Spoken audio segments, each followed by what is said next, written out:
সংস্কারের মাধ্যমে সমাজের আবর্জনা দূর করতে চাই। মিরপুরে নিজ হাতে রাস্তা ঝাড়ু দিয়ে এভাবেই নতুন এক অভিযানের সূচনা করলেন জামায়াত ইসলামী আমির ডক্টর শফিকুর রহমান। কেবল রাস্তার ময়লা নয়, মানুষের মনের আবর্জনা দূর করে একটি পরিচ্ছন্ন সমাজ গড়ার ডাক দিয়েছেন তিনি। একই সাথে জুলাই বিপ্লবের মর্যাদা এবং সরকারের শপথ নিয়ে কি বার্তা দিলেন তিনি, বিস্তারিত থাকছে প্রতিবেদনে। সকাল থেকেই মিরপুর এলাকায় পরিচ্ছন্নতা অভিযানে অংশ নেন ডক্টর শফিকুর রহমান। তিনি জানান, এই অভিযান কেবল লোক দেখানো নয়, বরং একটি আদর্শ সমাজ গড়ার বার্তা।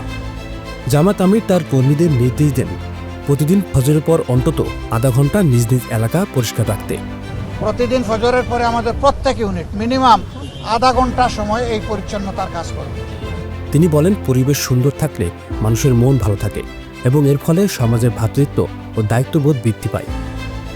গণভোটের সংস্কার পরিষদের শপথ না নেওয়াকে জুলাই বিপ্লবের শহীদদের অপমান বলে অভিহিত করেছেন ডক্টর শফিকুর রহমান।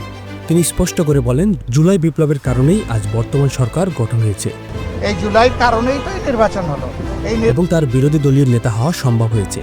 জুলাইর আকাঙ্ক্ষা অনুযায়ী রাষ্ট্র সংস্কারে সব প্রস্তাব বাস্তবায়ন করা সংসদের পবিত্র দায়িত্ব। সরকার এই কাজে উদ্যোগী না হলে বিরোধী দল হিসেবে জামায়াত রাজপথ ও সংসদে কঠোর ভূমিকা পালন করবে।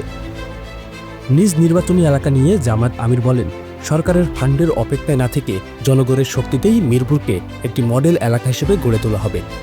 নির্বাচনে অংশ নেওয়া সকল প্রতিদ্বন্দ্বীকে অভিনন্দন জানিয়ে তিনি বলেন, জয় পরাজয় বড় কথা নয়, জনগণের জীবনের নিরাপত্তা ও প্রশান্তি ফিরিয়ে আনাই গণতন্ত্রের প্রকৃত সৌন্দর্য। তিনি দলমত ও ধর্মের ঊর্ধ্বে উঠে একটি সম্প্রীতির সমাজ গড়ার আহ্বান জানান।